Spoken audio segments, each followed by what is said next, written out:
Isang mapagpalang hapon po sa ating lahat.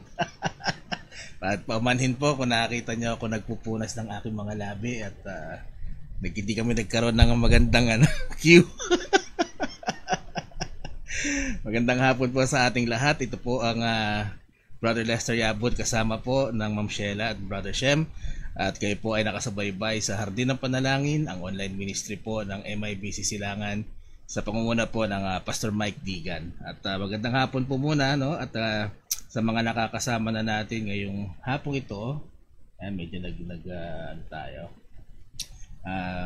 Ma'am Esther Orhino, magandang hapon po. Magandang hapon din po sa akin tiyahin kay Nanay Celia Ignacio. And then Nanay Lydia Inocencio, magandang hapon din po. Sister Carmelita Belen, magandang hapon po. Maging kay Sister Venus Belen. Ma'am Joyce Digan, good afternoon po. At kasama rin po natin Sister Helen Ortiz Paras. And then Nanay Lydia Inocencio, Nanay Amihan Sario Yabut, good afternoon po. Pastor Mike Digan, good afternoon po. And then tignan lang po natin dito. Nanay Lourdes Mercalessia, magandang hapon po. Maging kay Sister Alexis Salazar. And then Ma'am Baby Villamel, good afternoon din po. Ayan po, refresh ko lang po yung ating video rito at nawala siya. Okay. Ayan, magandang hapon po sa ating lahat at medyo inurong po natin ang oras ng Hardin ng Panalangin at maging ang araw sapagkat bukas po ay may gagawin po dito sa bahay, ano, dahil meron pong mga nasira na mga bagay-bagay dito at may appointment po tayo tomorrow. Kaya po baka ang fear ko lang naman po kasi baka hindi umabot ng 5 p.m. mag-extend. Hindi baka imbis po na ma-miss natin ang hardin ng panalangin, in advance na lang po natin ang araw. Ayan po, at tayo po ay magsimula na at tayo po ay manalangin sa Panginoon. Let us pray. Ama naming banal na nasa langit, maraming salamat po Panginoon sa araw na to na kami po ay may kalayaan na patuloy na lumapit po sa inyong harapan at kami po ay manalangin. Idaing po namin ang aming mga kahilingan, ang aming mga nararamdaman Panginoon. Maraming po salamat sa pagkakataon at pribilehiyo po. Nagsama-sama po kami makapanalangin maging sa makapakinig po ng inyong salita. Salamat Panginoon, ang aking panalangin, gabayan niyo po ang bawat isa na nakikinig ngayong hapong ito. Ito po ang aking panalangin sa pangalan po ni Jesus. Amen at Amen. Amen. Ayan. Tingnan lang po natin kung may nadagdag pa. Ayan po. Tayo po ay babati muna sa lahat po ng ating mga mahal sa buhay at mga kapatira na nagdiwang po ng kanilang mga birthday this week. Kahapon po, November 10, ay nagdiwang po ng kanilang mga kaarawan si Ma'am Malulaw at si Nanay Gertrudis Severino. Ngayong November 11, wala po. Bukas po, November 12, ay magdiriwang po ng kanyang kaarawan ang Pastor Kirk Regacho. And then November 13, si Ma'am Annie David at si Pastor Mark J. Loyola. November 16 naman po, si Chris Paul Belen, si Pastor Bernie Tanda, Brother Levi Ira Jr. at si Raven Mercalesha. Ayan. And then November 17 naman po, si Ma'am Carol Andrada. Ayan. Advance happy birthday po sa lahat po ng mga nabanggit. November 12 naman po, magdiriwang ng kanilang wedding anniversary ang Pastor Edwin and Sister Glenda Ongkiko. Advance happy anniversary po kay Pastor Edwin and Sister Glenda. November 12 naman po ang pastoral anniversary ng Bishop Fernando de Vega. And then church anniversaries po tayo. Ang MIBC Antipolo ay sa November 24. Magdiriwang po ng kanilang anniversary at ang MIBC Silangan po ay tentatively magdiriwang po tayo ng ating anniversary sa December 1, 8-year anniversary. Purihin po ang Panginoon sa kanya pong pagpapala, na tayo po ay makapaglingkod po sa kanya at sa kanya pong ministeryo sa MIBC Silangan. And then dadako po tayo sa ating mga praises. Sister Dang Chua, praises po dahil si Dr. May Halili po ay nanganak na to a healthy baby girl noong November 5. And then also congratulations to Brother Jonathan and Sister Gracie Gesmundo for having a baby girl last November 9. And then praises din po sapagkat ang Brother Sebastian Mercalesha has been baptized. Ito po ay kaya pinsan ni Brother Shem at siya po ay nabaptize na. And we praise the Lord for that. Okay? Pasama lang ano ba po kung may mga prayer request kayo, paki-comment lamang po upang yan po ay maisama natin sa ating prayer time po mamaya. Dadako po tayo sa ating mga condolences. We are grieving with the Hernandez family for the passing of Mr. Larry Hernandez last October 24 at ang Paldeng family for the passing of Gian Paldeng last November 6. Kung nyo pong maalala, si Gian Paldeng po ay isa po sa pinagpipray natin. He suffered from leukemia and was only 17 years old at siya nga po ay kinuha na ng Panginoon. So let us pray for God's peace, maging kapayapaan po ng Panginoon para sa Hernandez family at sa Paldeng family. Tingnan ko lamang po bago tayo magpatuloy kung meron po tayo mga prayer request sa ating live. Sama po natin si Ate Fe Carpio, meron pong karamdaman. Yan po ay from Ma'am Baby Villamiel. And then magandang hapon po kay Nanay Elvie Rivas. Ayan. And kay Sister Percy Zapata, magandang hapon po sa inyo. Tignan ko lang po. At patuloy po natin panalangin ang si Kuya Niel Mercalesha. Opo, ako lang po rito. Ayan. Sige po. Sa pagpapatuloy po natin, babanggit po tayo ng ilang mga sick brethren and loved ones. Tulad po na nabanggit, patuloy natin panalangin si Kuya Niel Mercalesha. At ang balita po namin ay medyo matagal na gamutan po ang kailangan para sa kanyang paggaling. Panalangin po natin ng financial needs din po nila sa gagawing gabutang ito maging ang aking auntie, no, si auntie ni Nita Sarja, let us continue to pray for her sa kanyang complete recovery, maging sa financial provisions po. At medyo malaki rin po ang naging pangangailangan, ano po. And then sama natin sa panalangin si Ate Teti Guzman para sa kanyang recovery. Sama rin po natin si Lily Hancorda, nagbaling po ang kanyang rashes at huwag na po mag-spread. Maging si Tita Joy Lademora, maging favorable po ang kanyang results patungkol po sa kanyang biopsy. Nawa po ito ay hindi cancerous. And then let us also pray for newborn baby Yula Valenzuela. Ito po ay from Pastor John Valenzuela na meron pong neonatal pneumonia. Panalangin po natin ang baby na ito. And then katulad po na nabanggit kanina, Nanay Faye Carpio, siya po ay dinala sa ospital sapagkat po siya ay nagsusuka at meron pong LPM and still under observation, at patuloy po natin silang ipanalangin. Okay, from Ma'am Joyce Digan po, let us pray for Yula Valenzuela. Ito na po yun, okay. And then of course sa mga mahal natin sa buhay po at sa mga kababayan natin sa Isabela, ano po, patuloy po natin silang ipanalangin, maging sa mga northern part ng Pilipinas sapagkat nandyan po ang hagupit ng bagyo. At let's pray for the safety of everyone po, ano. And then ayun din po, sabi ng Ma'am Baby, panalangin sa ating kababayan sa northern part of Luzon na tinamaan ng bagyo. At ingatan po ang Brother BJ and Sister Mates, sila po ay kasalukuyan po na nasa Baguio. Ayan. Sama rin po natin sa panalangin ng ating expectant mothers, si Sister Mia Miller, sa na lang po pala ito sapagkat na nanganak na po ang dalawa natin. We praise God, no, na maging maayos po ang kanilang delivery and naging healthy naman po ang kanilang mga babies. Dako po tayo sa ilang mga prayer requests. Sama natin sa panalangin from Sister Carmelita Belen ang pag-aaral po ng Brother Willie Soto sa salita ng Panginoon. Ang darating po na church anniversary and financial na needs po ng ating mga kapatiran. And then sama rin po natin sa panalangin good health po para sa family ng Sister Lynn Hapitana. Sama rin po natin sa panalangin si Angelica Suarez sa problema po sa kanilang family, ang paggaling po sa sugat na sa ulo ni Ella at Ashley, at patuloy na pag-iingat sa kanyang asawa, sa kanyang pong father din. And then kay Marlene Aquino na matanggal din po ang kanyang nervyos at patuloy po sila bigyan ng kalakasan ng Panginoon.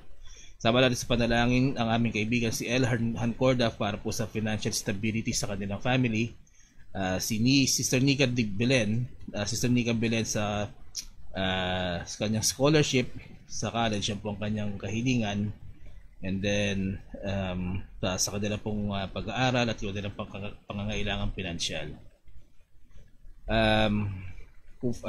Ang Sister Helen Ortiz Paras, ang safety and protection from the typhoon for the Paras family in Isabela. Sama po natin sa ating panalangin. And then everyone's safety. Tignan ko lang po rito, no? Wala na. During Typhoon Nika, especially sa Isabela, ang Paras family, Pastor Ramiro Mil and family, and also the family of Preacher Manny Nicolas. Isama po natin yan sa ating prayers. Sabi po rito from Sister Percy Zapata, pray for Kuya Franklin Agbayani Zapata's chemo session sa Friday, November 15, pati po ang kanyang lab test at ang financial po nilang pangangailangan. Magandang hapon din po kay Nanay Winnie Krame. Good afternoon. Tingnan ko lang po kay Sister Malu Magat, magandang hapon din po. Salamat po sa pagsama sa amin ng panalangin. And tingnan ko lang po rito, no? Let us also pray for Yula Valenzuela. Ito na nga pala yun. Pasensya na po. We are just making sure na wala po tayong ma-miss sa mga prayer request po natin. Nanay Daisy Alvarez, magandang hapon po. At alam kong kasama nyo dyan si Kuya Dennis. Maging baka dyan din po si Desa. At magandang hapon po sa Alvarez family. Sa ating pong pagpapatuloy, let us pray for our elders and senior citizens. Ano po? Ang Nanay Elvie Rivas, Sister Baby Villamiel, ang Tatay Ferdy and Nanay Amihan Yabut, Tatay Tony and Nanay Chideng Chua, Nanay Norma Castillo, ang Ma'am Susan Orara, Sister Evelyn Kekep, Sister Linda Gesmundo, Preacher Renato, and Sister Esther Orhino. Let us also pray for Brother Frank, Sister Percy Zapata, Auntie Jovita Digan, Ima Zeni Paras, Sister Helen Ortiz Paras, Sister Rosa Gutierrez, Nanay Lucia Buenaflor, ang Sister Dory Santos, Nanay Fe Carpio, Nanay Tuding Severino, Nanay Yoli Jacinto. Let us also pray for Nanay Susan Gloriani, Sister Dory Esguera, Brother Nick and Sister Lilia Santos, Sister Lourdes Mercalesha, ang Brother Efren and Sister Lydia Inocencio. Let us also pray for Tatay Nori and Nanay Norma Santos. Let us also pray for Cora San Jose, Nengatula, Luz Castillo, Lourdes Castillo, Toto Castillo, si Noemi Murray, Tatay Sonny and Nanay Winnie Crame, Lando and Tess Avillon, Alex and Beth Chua, James and Aggie Armstrong, Pearly Rivera, Nanay Berbarda Lopez, Teacher Elito Se, pagpray din po natin, Nanay Leonardo Saren, Rosario Concepcion, Auntie Nanita Saria, Tita Edith Santos, Nanay Celia Ignacio, Nanay Daisy Alvarez, Mami Bituin Ledesma, Daddy Apin, and Mami Lucy Saria. Let us also pray for Nanay Luchi Broas, Tatay Mario Saria, kay Tony and Letty Garvillas, Kuya Evan Chua, Kuya Radi and Ate Beth Akong. Let us also pray for Corazon Bernardo, Milagros Loquiao, Rowena Galdones, kay Auring Borja at kay Malu Lao. Ayan. And then, and po yan lang po muna ang ating babanggitin, and then mamaya po ay patuloy natin ipapanalangin ang lahat po na natin nasa listahan. From a baby, continuous prayer for Arlene de la Cruz para po sa kanyang kalakasan at kagalingan, and then also let us pray for Mo na maging maayos po ang kalusugan. Ayan po. At patuloy lang po kayo magpadala ng inyong mga prayer request, at at this point po muna ay makakarinig po tayo ng isang tanging bilang.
Maraming salamat po sa tanging bilang na yan. He paid a special price for me.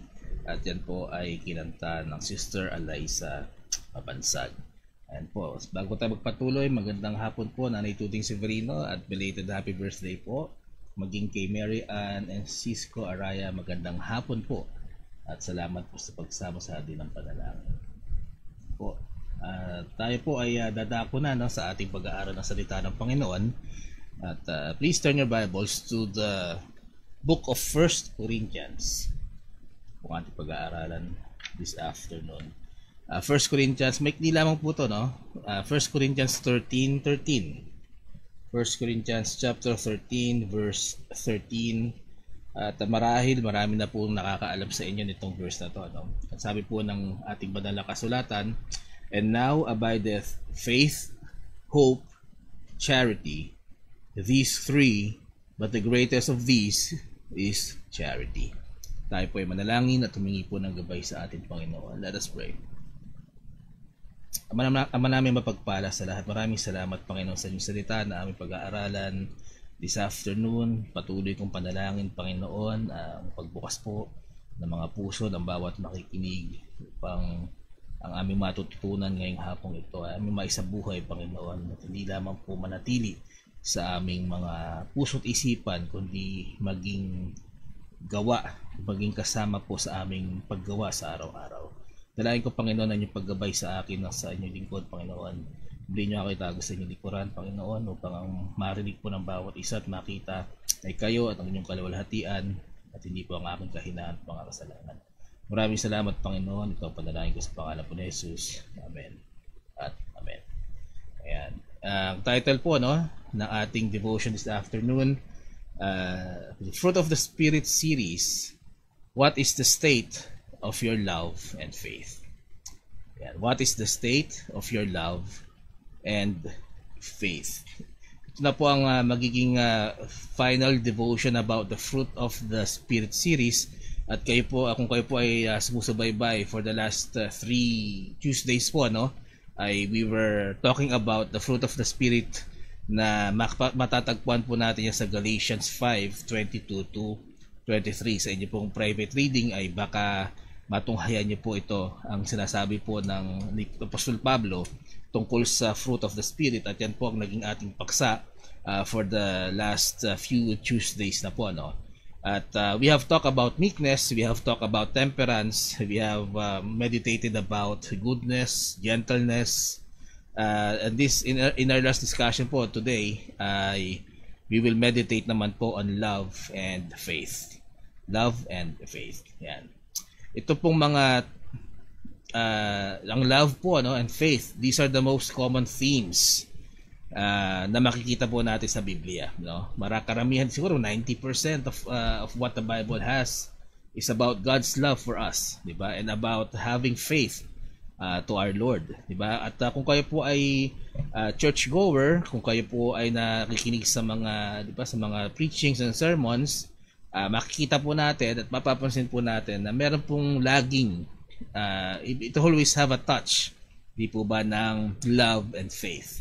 At ilan lang po, gusto ko lang i-share ilang famous truths about love and faith na makikita natin sa Biblia. These are para sa akin the most famous ones, na binabanggit po nila. Sa 1 John 4:8, sinasabi po rito, God is love. Ano po? Sa John 3:16, the most famous verse in the Bible, kahit hindi mananampalataya, alam to. Ito po ang ultimate expression ng pagmamahal ng ating Panginoong Diyos sa mundo, di ba? Yung pagbibigay po ng kanyang bugtong na anak na si Jesus, na kung sino man po ang manampalataya sa kanya ay magkakaroon ng buhay na walang hanggan.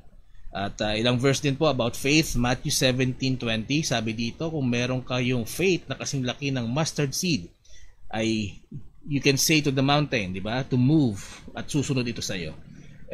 Ang mustard seed po, kung di po natin alam, ay napakaliit lang na buto. Ang sabi ng ating Panginoon Kristo, kung meron kang ganyang kalaking pananampalataya, you can move mountains.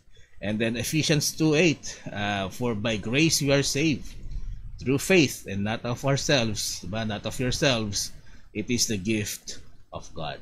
So ilang verses lang po about love and faith na matatagpuan po natin sa ating banal na kasulatan. And I'm sure marami po sa nakikinig sa atin ngayon, baka mas marami pang alam and mas marami pang maibibigay na examples of scriptures na ang sinasabi po ay tungkol sa pagmamahal at tungkol sa pananampalataya. Pero tingnan po natin yung binasa natin sa ating main text dito. Sabi ng Apostol Pablo na yung charity, which is also translated to love, ay the greatest among faith and hope. No? Pinag-uusapan po niya doon sa chapter is about charity or love, and then faith and hope. At sinabi nga po niya doon na the greatest is charity. No? Pero bakit kaya ganun? No? Akala ko ang faith ang pinaka-greatest kasi 'di ba sa pamamagitan ng ating pananampalataya tayo nagkakaroon ng kaligtasan kay Kristo, no? So, pag-usapan po natin panandali. Pero diyan po ay katotohanan. No, it is only by faith that we have salvation. Basahin po natin yan sa 1 Corinthians 15. At this is my go-to verse, yung chapter 1 Corinthians 15. Ito napakalinaw po kasi yung sa verse 1 to 4, Paul is talking about the gospel of Christ, diba? The gospel by which we are saved. Pero ang tunghayan po natin ay ang verse 13 to 19.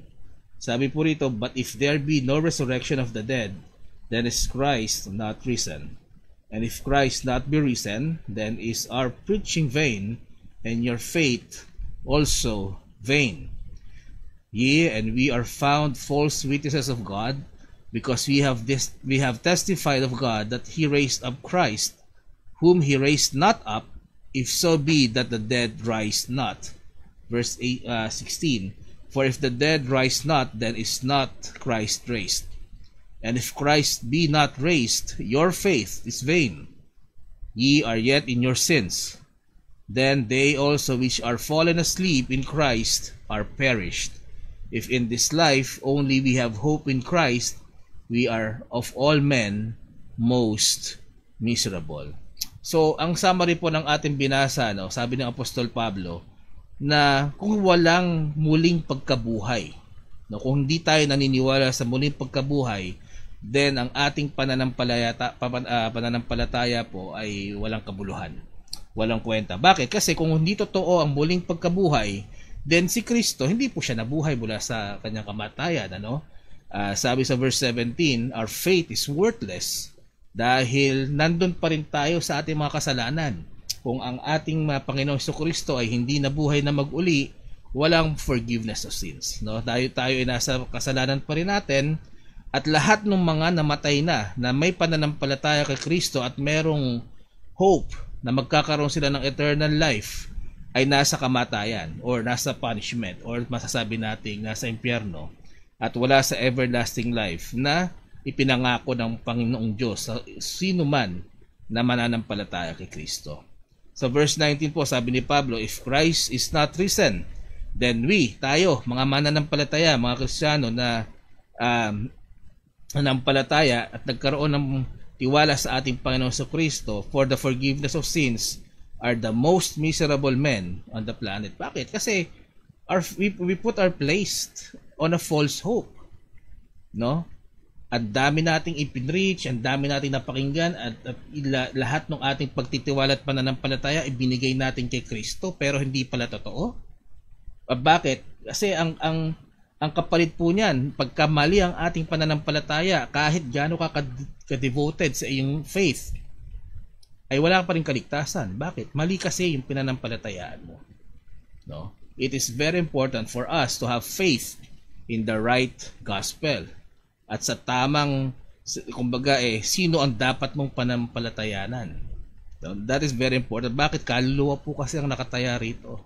Na kung mali po ang ating pinipreach, kung mali po ang ating pinaniniwalaan, kahit gaano ka kadeboto, kahit gaano kalaki yung pananampalataya mo, if you're putting it in the wrong person, in the wrong gospel, then it's all in vain.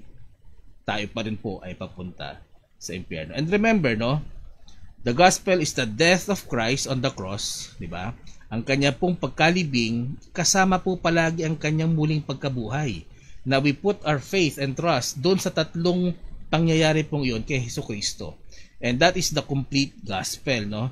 Na ang ating pananampalataya na si Kristo ay nagsakripisyo ng kanyang buhay sa krus ng Kalbaryo, siya ay namatay, nilibing, at yung pagtigis po ng kanyang banal na dugo ang naging atonement, pagkabayaran sa ating mga kasalanan, at ang resurrection po niya, it boldly proclaims victory over death because of His sacrifice. So hindi pwedeng naniwala lang tayo sa pagkamatay ni Kristo. Hindi pwedeng naniwala lang tayo sa pagkalibing ni Kristo. We should also firmly believe that Christ rose from the dead. No? Kasama po yan sa gospel na pinaniniwalaan natin. At kung babasahin nyo nga po, babalikan nyo 1 Corinthians 15, 1-4. Kasama po yan doon sa binabanggit ni Pablo. Kaya po, paalala lang po sa ating lahat, sa mga mananampalataya, maging sa mga kaibigan po natin na naghahanap ng kaligtasan, we need to make sure that we believe on these three things. Ano po yung mga yan? The death, burial, and resurrection of our Lord Jesus Christ. This is the complete gospel of Christ. At pagka wala ang isa, pag kulang ito, then mali po ang pinananampalatayaan nating gospel. And then, sa lahat po ng binasa natin, sa sinabi ni Apostol Pablo, napansin niyo po ba na ang salita lang na binanggit niya ron ay faith? No? Ang sinasabi lang ni Pablo doon tungkol sa ating kaligtasan, di ba, na mahalaga ang faith mo dahil kung mali ang pinanampalatayaan mo, impyerno pa rin. So, sa usapin po ng kaligtasan, it is only by faith that we are saved. No? So, this proves, sana ito ay napatunayan po natin ngayon na importante ang pananampalataya, importante ang faith. No? Wala naman po siguro nagsabi sa atin na hindi ito mahalaga. I agree kasi importante ito because like paulit-ulit ko sinabi, it is only by faith that we are saved in Christ. Diba? Our faith in Christ that we are saved. So, pinoint out po ito ni Apostol Pablo sa mga binasa po natin. Pero sinabi rin po niya, that charity or love overshadows faith. Sabi nga po niya, love is the greatest, charity is the greatest. At sa tingin ko, meron dalawang rason why I think na sinabi po ito ng Apostol Pablo. Kaya po niya napoproclaim ito boldly. Naniniwala po ako sa dalawang rason. Una po, without love, there is no cause for faith. Without love, there is no cause for faith. Basahin po natin a very famous verse, Romans 5:8 po. Sabi po din ng Apostol Pablo. Sabi dito, but God commended His love toward us in that while we were yet sinners, Christ died for us. Kung wala pong pagmamahal, walang pag-ibig ng Panginoon, walang pag-ibig ng Panginoong Diyos, wala pong Kristo na kung saan natin ilalagay ang ating pananampalataya. Without the love of God, ang ating present situation ngayon bilang mga makasalanan, tayo po lahat ay pupunta sa impyerno, di ba? Lahat ng ipinapanganak natin na di ba, lahat ng bata na pinanganak natin, nagkaroon tayo ng pamilya, there is no hope. Masalanan, walang pag-ibig ng Diyos. Pagkapamilya ka, lahi nating lahat po yan. Mula sa kinanununuan natin hanggang sa mga descendants po natin, lahat po tayo ay babagsak sa impyerno. And without the love of God for us, napakamiserable po ng buhay. Can you imagine life na kung saan tayo ay tinalikuran ng ating Panginoong Diyos at sa kadahilanan lamang na wala siyang pag-ibig sa atin? Pwede naman po niyang gawin yan Walang utang na loob ang Diyos sa atin. Wala tayong ginawa para sa ating Panginoon Diyos para mahalin niya tayo. In fact, sabi ng Biblia, God loved us first. At purihin po ang Panginoon na merong ganitong pagmamahal ang Panginoong Diyos sa atin dahil ano tayo kung wala ang pag-ibig ng Diyos? Diba? Kung walang pag-ibig ng Diyos, it is a life without blessings and a life consumed by sin and a life without hope. Ang pag-ibig ng Diyos ay mahalaga sapagkat kung wala po ito, wala po tayong pag-asa. Po. Basta 1 John 3:1, sabi po rito, no, basahin lang po natin.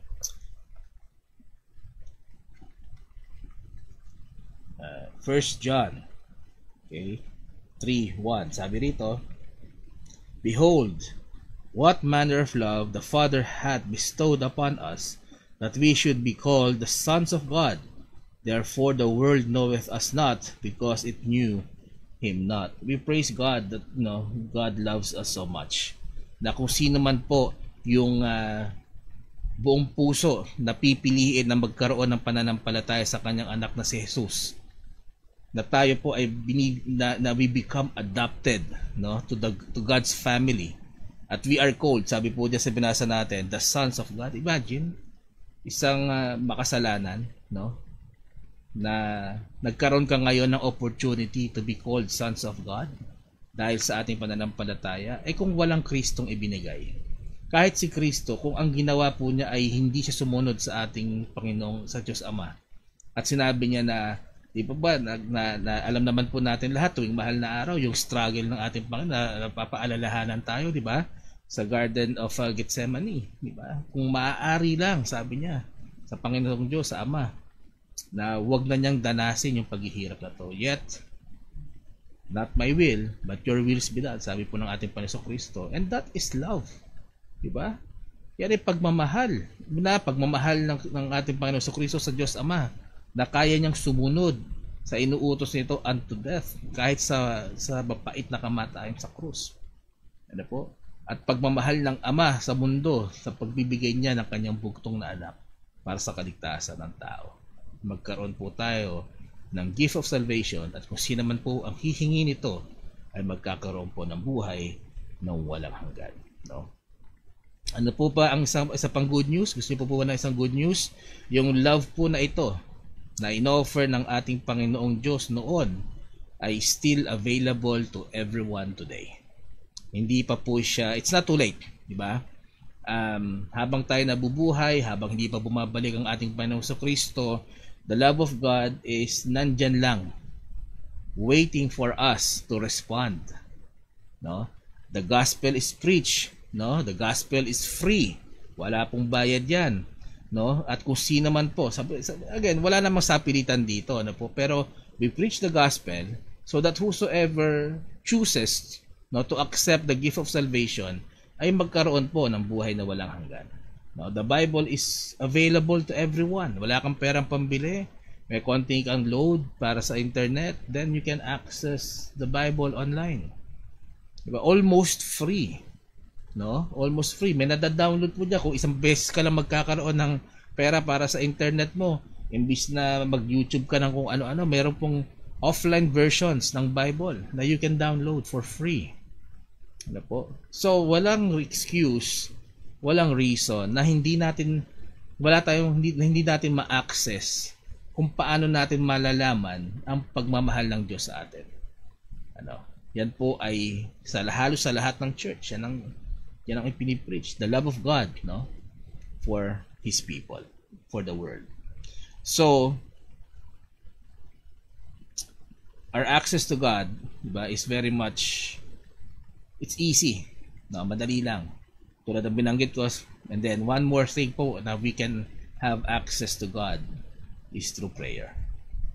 Kaya nga po natin pinapanalangin ng bawat isa, kaya napakahalaga na meron tayong personal prayer time, sapagkat ito po ang ating access sa Panginoon. We need to call, di ba? Our Lord, we need to pray to our Lord, di ba? That is how we yun yung paraan natin na makapagsabi sa Kanya ng ating saloobin. At paano tayo kakausapin ng Panginoon? Sa pamamagitan po ng pagbabasa ng ating Biblia. This is how the Lord talks to us in this age. So sasabihin natin, wala namang communication eh. Wala na ang Diyos, hindi na nagpaparamdam. Mali po yun. No? Sa lahat po ng age, no, ng mundo, I think this is the time sa age po natin na kung saan mas accessible, no, ang salita ng Panginoon sa bawat isa. Yun nga lang, nakakalungkot, mas marami rin na hindi tumatanggap dito. So, God still wants to communicate with us. God, through through the pastors, through the preachers, through the preaching of His Word, through the reading of His book. He wants to communicate with us, and we should communicate back to God through prayer. Ano po? So you see, God loved us first.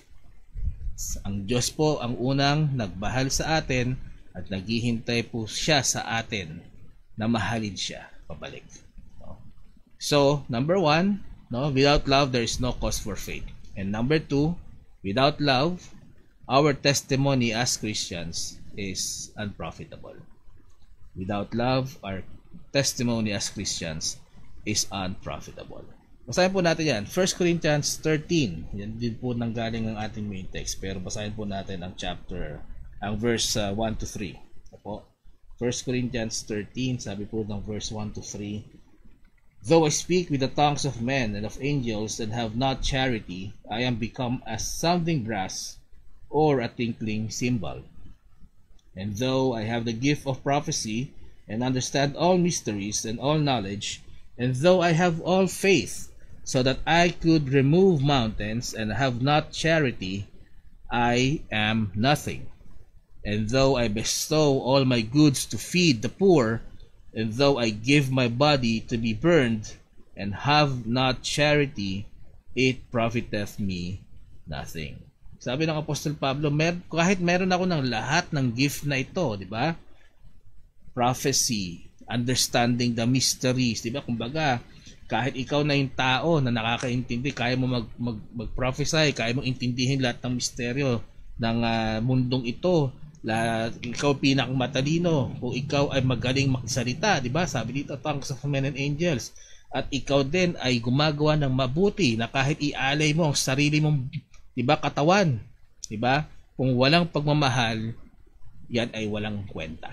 All of these has no value. Walang value. Bakit? Dahil lang wala kang pagmamahal.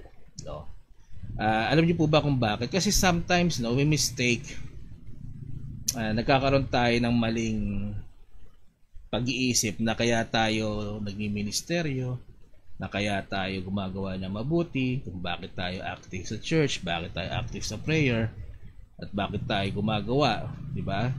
Ay dahil sa pananampalataya. Linawin po natin yan, Our works show that we have faith. Totoo po yun. Lahat ng ginagawa natin, pinapakita po nito na meron tayong pananampalataya. Sabi po yan sa James 2:17 to 18. Basahin lang po natin. James 2:17-18, sabi po rito, even so faith, if it hath not works, is dead, being alone. Yes, a man may say, thou hast faith, and I have works. Show me thy faith without thy works, and I will show thee my faith by my works. Ito po yung konteksto sa mata ng tao. Sabi ni Apostol James, di ba? Show me your faith by your works. Siya ang nagsasabi, siya ang nagsasalita. Hindi po works, linawin lang natin, hindi yung works na nakakapagligtas. Di ba? Pero yung works mo ang nagsasabi, di ba, nagpapakita sa mga tao na ikaw ay ligtas. Our salvation is faith alone. Tulad yan, binanggit na po natin yan kanina, wala pong ibang addition sa faith. But we must remember, di ba, that the book of James is a practical book. Tignan po natin pag binasa, kaya favorite ko to binabanggit dito ni James na kung paano ka bilang ikay mananampalataya, kung ikaw bilang niligtas na tao, niligtas na ng Panginoon sa Kristo, paano mo ngayon ipapakita ito sa mga tao? Paano mo isasabuhay ang pananampalatayang ito sa harapan ng mga tao? How do we apply our Christianity? And here, di ba, people will know that you have faith because of the work that you do. Di ba? Ang ating Panginoong Diyos, nakikita naman niya ang kanyang puso God knows our heart. And God knows kung sino man sa atin, kahit sinabi natin tumanggap na tayo sa Panginoon, alam naman niya kung nagsasabi tayo ng totoo or hindi. Dahil, God looks into our heart. Doon pa lang alam na, masasala na sino talaga ang may pananampalataya. Pero pagka you say that you have faith, di ba?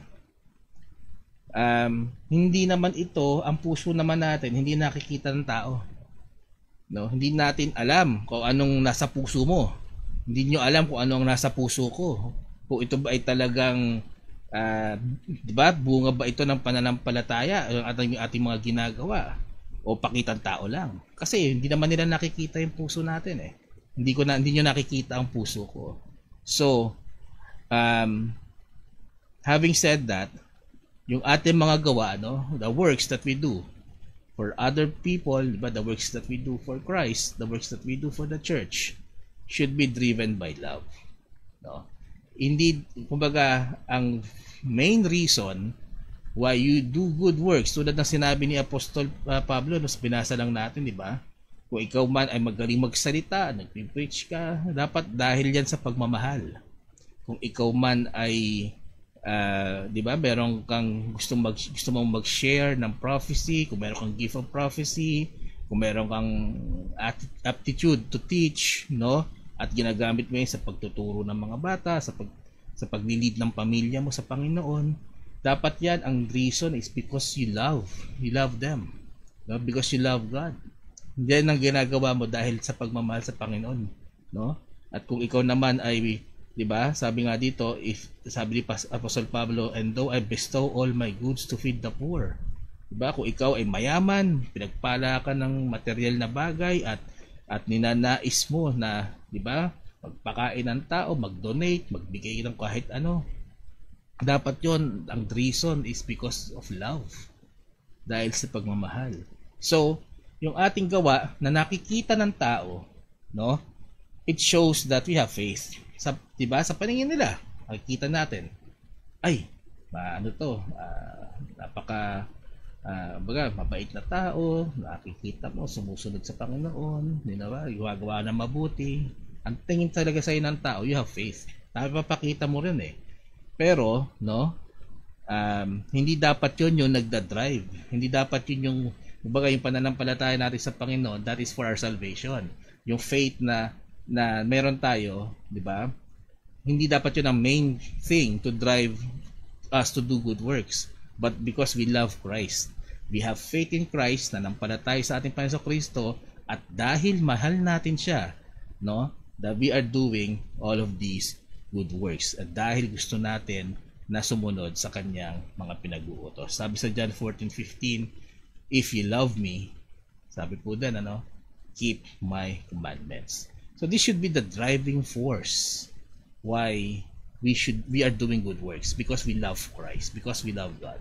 At sa pamamagitan po nito, na ipapakita sa ibang tao ang ating pananampalataya. So the sole reason, bakit ka nag-church, bakit ka nag-preach, bakit ka nag-share ng gospel, bakit ka nag-organize ng mga medical missions, bakit ka nag-organize ng mga feeding programs, bakit ka nag-soul winning, bakit ka umaawit para sa Panginoon, bakit ka tumutugtog para sa Panginoon, bakit pinapayuhan mo ang mga kapatiran, bakit you serve as an encouragement to them, bakit ka gumagawa ng mabuti, bakit ka nagpo-post ng mga biblical scriptures na to, bakit ka nagpo-post ng pictures ng gawain ng Panginoon, dahil ang sole reason dapat nito ay hindi para ipakita sa tao, no? Kasi kung ang sole reason mo kung bakit mo ginagawa ito at sinishare itong mga bagay na to ay para ipakita sa tao na meron kang pananampalataya, para ipakita sa tao na ako ay faithful. Mga kapatid, anong pinagkaiba natin sa mga Pariseo na pinagalitan ng ating Panginoong Hesus dahil mas gusto nilang gawin ang mga bagay nito para lang makita ng tao? Ang sole purpose for doing all of these great things ng mga Pharisees is because they loved the upload of men. Gusto lang nila makita sila ng tao na faithful sila. Read Matthew chapter 6. There's a whole chapter dedicated to how our Lord Jesus Christ rebuked the Pharisees sapagkat akala nila gumagawa sila ng mabuti dahil mahal nila ang Panginoon. Pero hindi. Jesus Christ exposed the Pharisees that they are all doing these good things so that men can see that they have faith because they love the applaud of men rather than the love of God. No? So sana mapaalalahanan tayong lahat, na all of these things you should be doing because you love God. You love people. Gusto mong maligtas ang mga tao sa pamamagitan ng pagbabahagi mo ng ebanghelyo at sumusunod tayo sa pinag-uutos ni Kristo dahil mahal natin siya. If you love me, sabi ng ating Panginoon Kristo, obey my commandments. No, keep my commandments. So, let us make it right, mga kapatid. No? Let us make it right. Magkaroon tayo ng tamang rason kung bakit active tayo sa ating mga ministries, kung bakit active tayo sa pagpunta sa church, kung bakit active tayo sa pakikinig ng salita ng Diyos, kung bakit active tayo sa pangangaral, sa pag-awit, sa pagtugtog para sa Panginoon, sa pagsamba sa ating Panginoon. Make it right. Make your heart right, no? Kasi kung meron kang right reason, then you will do it faithfully. Pag mali yung rason, pag wala na yung rason na yon, wala na. Pero if you have the right reason, which is the love for God, that's the reason why you're doing it, then you will do it faithfully. Gagawin mo yan kahit walang pera. Gagawin mo yan kahit walang kita. Gagawin mo yan kahit kailangan mong magsakripisyo para sa mga ministries mo. Gagawin mo yan kahit kailangan mong magsakripisyo para sa mahal mo sa buhay. Gagawin mo yan kahit magsakripisyo ka para sa pagmamahal mo sa Diyos. You will give 101% every time because you love God. Hindi yung pwede na yan. Hindi yung basta lang masabi na okay, nakaraos na. Okay na yan. Diba? Sinasabi natin palagi, no? And this is something that I've heard a lot of times, na bakit pagkatrabaho di nalilate? Bakit pagkatrabaho bigay todo? Takot mapagalitan ng Diyos. Ay, ng boss pala. Sounds like naman, ano. Pero pag sa Diyos, okay lang. Bakit? Dahil wala bang pera? Dahil walang kita? Pagka sa Diyos, pwedeng okay lang yan. Pwede na yan. Pero pagka sa trabaho, bigay todo. Kailangan magpa-impress kay boss. Bakit hindi tayo magpa-impress sa Diyos? Balikta rin natin one time. And ayun lang po, ano, something to think about. Na kasi pag sa tao, di ba, pag mahal mo, bibigay mo lahat. Sa asawa mo, di ba? Sa kapatid mo, sa mga anak mo. Why don't we do the same for God? Eh sabi nga dito, it is God who loved us first. Something to think about, mga kapatid. And that should be the right reason why we do all of these things. At pagka nakita ka, no? Yung ano kasi dito, when you have the right reason, when the reason that you're doing all of these things is because you love God, yung pagtingin sa'yo ng mga tao na ay faithful yan, byproduct na lang yun eh. It is the impact, it is the effect na makita ka na faithful kung tama, 'di ba? Yung reason mo kung bakit mo ginagawa ang mga bagay na to. So, charity or love is greater than faith. Parehong mahalaga, no? Parehong, 'di ba? They both play an important role sa ating Christian lives. Faith is by which we are saved.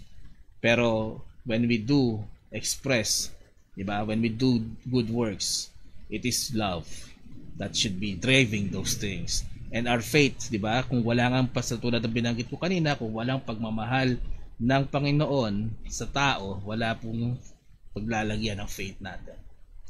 No? So, sa lahat po, no? This is a reminder to everyone, maging sa inyong lingkod. In everything that we do, ask first. Tanong muna natin, ginagawa ko ba to dahil mahal ko ang Diyos o ginagawa ko to dahil mahal ko ang sarili ko? And that should give us, di ba, always a reminder for us to be sure that our hearts are right when we do something for the Lord. So what is the state of your love and faith? Sila ba ay in alignment to how God wants you to love and have faith? So, maraming salamat po, no, sa lahat po ng nagstay sa series na ito sa nakinig ng series na to. Nawa po ay naging blessing po itong salita ng Panginoon na The Fruit of the Spirit series sa ating pong mga buhay. At let us pray po, no? Tayo po tutulong muna sa pananalangin. Of course, we always encourage everyone to stay with us as we pray. At kung meron pong makakaligtaan ang inyong lingkod ay fill it up po. I-fill in na lang po sa inyong mga personal prayers.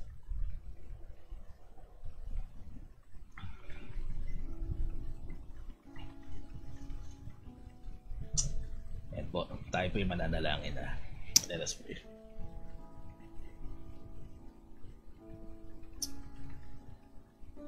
Maraming banal na nasa langit, maraming salamat Panginoon sa inyong salita, Panginoon, sa fruit of the Spirit. Salamat po Panginoon sa inyong mga ginamit ng mga tao upang maipartik sa amin, Panginoon, ang inyong kalooban kung paano kami dapat mabuhay dito sa mundong ito.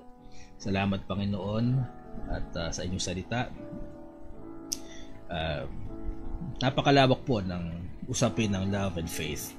At kung tutuusin po Panginoon sa oras na mayroon kami ngayon, konti lamang, sobrang konti lang po ang aming na-touch sa usaping pagmamahal, sa usaping pag-ibig at sa usaping pananampalataya. Nawa Panginoon ng mga anak na nakikinig ngayon ay patuloy po silang makasumpong ng mga pangangaral, patuloy po silang magbasa ng inyong salita upang mas maunawaan pa po namin ang pagmamahal, ang pag-ibig at pananampalataya. Maraming salamat Panginoon at kami po ay nagpupuri sa inyong pangalan, sa mga nagdiwang po at magdidiwang po ng kanilang mga kaarawan. Dalangin ko, patuloy niyong ingatan sila, pagpalain, bigyan po ng mahabang buhay Panginoon. Dalangin ko rin Panginoon ang mga church anniversaries this November, ang MIBC Antipolo, ang MIBC Silangan, na kayo po Panginoon ang patuloy na mag-sustain po sa mga gawaing ito. Kayo po magbigay ng wisdom sa mga leaders, kayo po magbigay ng provisions para sa mga pangangailangan at patuloy po na magamit ang mga gawaing ito sa pagpapalawig po ng inyong salita. Salamat Panginoon sa mga answered prayers, salamat Panginoon sa mga sinilang ng mga babies Panginoon, maging kay Brother Sebastian Mercalesha na naidagdag po sa inyong pamilya. Maraming salamat po. Dalangin ko rin Panginoon ang inyong kapayapaan ay ibigay nyo sa Hernandez family at kay sa Paldeng family sapagkat meron po sila mga mahal sa buhay na yumao na po. Bigyan niyo po sila ng comfort, O Lord. Dalangin din namin Panginoon ang aming mga mahal sa buhay na may mga karamdaman. Nilalapit namin Panginoon si Loreline Ampuan sa kanyang hyperthyroidism, si Ana Pulido po na may goiter problem. Dalangin namin ang speedy recovery po ni Gay Castillo Doctor, ni Casen Castillo, ni Eliza Rojas, ni Norma Castillo, ni Francesca Audrey Abad, Tatay Tony Garubillas, kayo po ang magbigay ng full recovery, maging kay Sister Dang. Dalangin ko si Angelina Quitariano na siya po ay na-stroke, kayo mo magpagaling sa kanya. Si Ma'am Adelma Balot na may osteoarthritis, kayo mo magpagaling sa kanila. Kay Yen at Brian Motservig, bigyan niyo po sila ng maayos na kalusugan at maging Sister Helen Ortiz Paras at si Ima, bigyan niyo po sila ng kalusugan, patuloy niyo ingatan sa bagyo na meron po sa Isabela ngayon. Nalapit namin Panginoon ang Ma'am Baby Villanueva, bigyan niyo po ng good health, meron po siyang hyperacidity and high blood pressure. Kayo po magpagaling sa kanya. Nilalapit din namin Panginoon si Geraldine Tenco sa kanyang health issue, maging ang nanay Elvie Rivas sa kanyang pananakit sa likod, pananakit ng kanyang likod, kayo po magpagaling sa kanya. Si Kevin Bihasa na may heart enlargement, ang Ma'am Joyce Tigan na may gallstone, kayo po magpagaling sa kanila. Si Ermilo Hapitana, mayroon po siyang bukol sa leeg, kayo po ang umawag po sa kanya upang siya po ay gumaling. Ulayin ko rin si Mama Agudon sa kanyang kalakasan at kalusugan, at ang nanay Susan Jose, mayroon po siyang pananakit ng katawan at tuhod. Lapit ko Panginoon si Ate Liza Sardiniano sa pagkagalingan ng kanyang arthritis and gout, maging kanyang mga anak na si Marlon at si Moises na may hypertension at hyperthyroidism. Dalangin ko rin Panginoon ang Sister Baby Aya, ang kanyang blood pressure maging stable po, mawala na rin po ang kanyang symptoms ng thyroidism. Si Monica Hernandez na nasa ospital Panginoon, kayo po magpagaling sa kanya. Dalangin ko si Tita Josefina Adrias at si Maria Gan, kayo pong humawak sa kanilang pagpagaling. Kay Tita Annette Kiben, pagalingin niyo po ang kanyang insomnia. Pinalapit ko Panginoon si Ma'am Yoli Jacinto, ang kanyang family, at siya po ay pagalingin niyo sa kanyang high blood pressure at bigyan niyo po ng kagalingan ng kanyang pamilya. Malapit namin Panginoon si Preacher TJ Mabalot na mataas po ang blood pressure. Ang health conditions po ni Malu Agudel, ni MJ Publico at ni Sister Malu Lao, kayo po magpagaling sa kanila.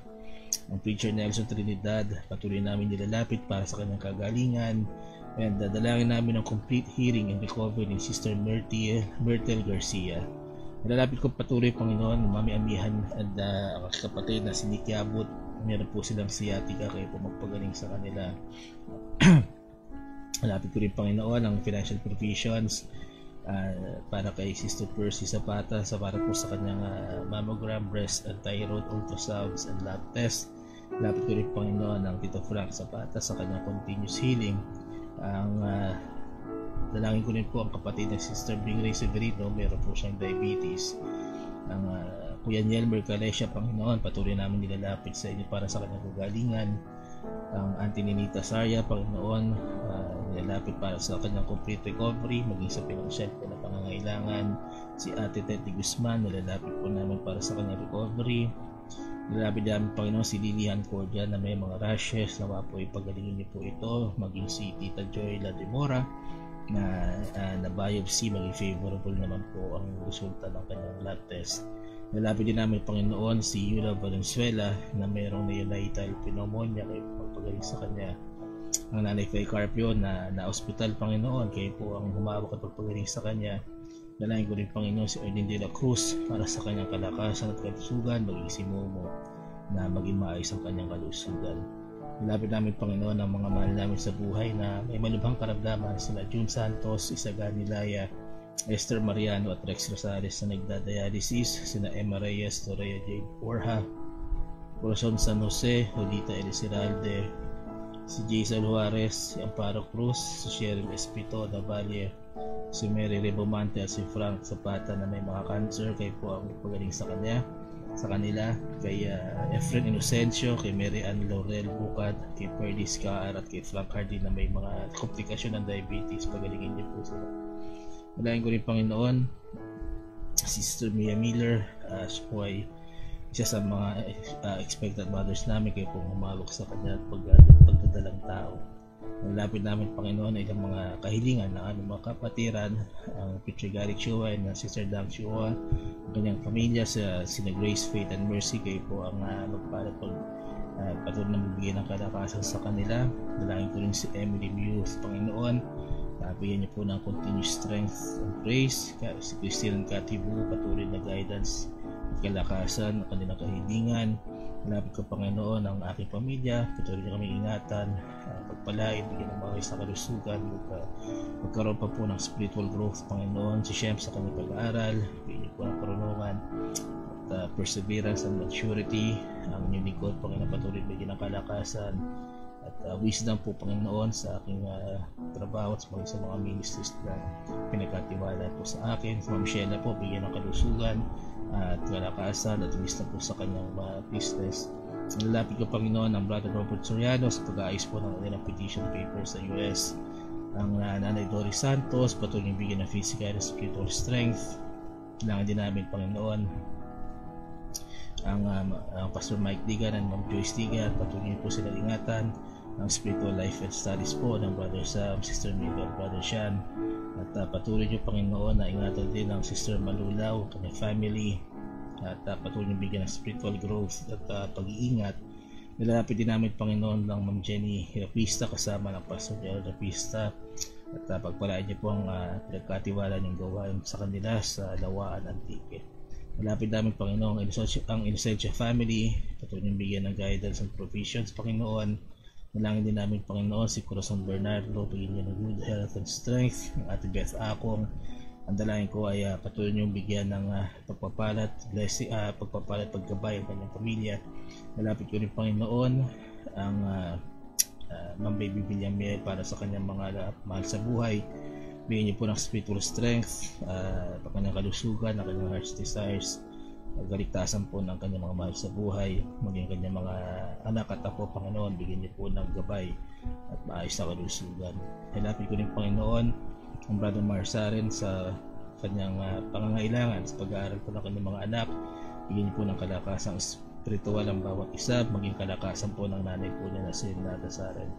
Nilapit namin, Panginoon, ang Rino family at patuloy niyo po ingatan ng bawat isa at bigyan niyo po ng physical na kalusugan at spiritual strength. Nilapit namin, Panginoon, si Beth Corios, bigyan niyo po ng good health and spiritual growth at ingatan sa araw-araw na travel po. Dalangin din namin, Panginoon, ang Zapata family, patuloy bigyan ng good health at palakasin ang kanilang spiritual life. Dalangin namin ang Teacher Edith Jose, bigyan po ng kalakasan at mabuting kalusugan. Maging, Panginoon, ang Nanay Susan Jose, ang kanyang kalusugan at kanyang heart's desire. Lapit namin, Panginoon, si Sister Georgie sa kanyang heart's desire. Bigyan din, Panginoon, ang Tatay Nick Santos, ang kanyang family, bigyan po ng kalakasan at kalusugan. Maging kanya pong anak na si John Santos. Lapit namin, Panginoon, ang Blessed Hope Christian Academy, patuloy niyong pagpalain ang ministry, ang church school ministry na ito. At nilalapit din namin, Panginoon, ang Deacon James Eclevia, kanyang kalusugan, kanyang spiritual and physical na kalakasan. At dalangin ko rin, Panginoon, si El Adrias, ang kanilang kaso po sa Meralco, maging maayos pang resulta, maging ang kanilang pong financial stability ay aming nilalapit sa inyo. Lapit namin, Panginoon, ng Sister Carmelita Belen, ang pag-aaral po ng Brother Wilson Sultan ng Panginoon, kayo po nagbigay ng wisdom sa kanya, Panginoon. Dalangin ko rin ang good health po sa family ng Sister Lynn Hapitana. Nalapit din namin, Panginoon, ang Nanay Tuding at Nanay Marisa, bigyan po ng kalakasan, kalusugan at patuloy niyong bigyan ng biyaya, Panginoon. Nilalapit din po rin, Panginoon, si Angelica Suarez. Maayos na po ang mga problema sa kanyang pamilya, gumaling po ang mga karamdaman at sugat ng kanyang mga anak at patuloy niyong ingatan ng kanyang pamilya. Maging ang Sister Nika Belet, Panginoon, nawa po makapag-apply na po siya ng scholarship at patuloy po silang bigyan ng wisdom, knowledge and understanding. Nalapit ko rin, Panginoon, ang Brother BJ, Sister Mate, patuloy po silang ingatan sa kanilang pong pag-travel sa Baguio.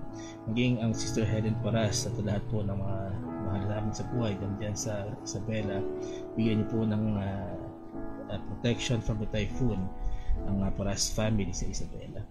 Nalapit namin, Panginoon, ang mga nabanggit po na senior citizens and mga widows and widowers na nabanggit kanina. Kayo po patuloy na magpala sa kanila at mag-provide po ng kanilang mga pangangailangan, Panginoon. Pwede po, Panginoon, kung mayroon po discomfort na nararamdaman, kayo po magpagaling sa kanila. Dahil ko, Panginoon, ang lahat po ng nanonood at manonood pa ngayong gabing ito, nawa, Panginoon, ang kanilang mga personal prayer requests, ang kanilang heart's desires ay patuloy niyong tugunin, O Lord, at dalangin ko ang kaligtasan, especially po ng aming mga friends and loved ones, na makilala po nila ang aming Panginoon sa Kristo bilang Panginoon tagapagligtas. Salamat po, Panginoon, at patuloy niyo po pagpalain ng bawat isa, patuloy niyo ingatan. Ito po ang aking panalangin sa pangalan po ni Jesus. Amen at amen. Amen. At maraming salamat po sa patuloy niyo pong pagsama sa amin hanggang matapos po ang ating prayer time. Ano po, dadako na rin po tayo sa pagbati po ng ating mga nakasama this afternoon.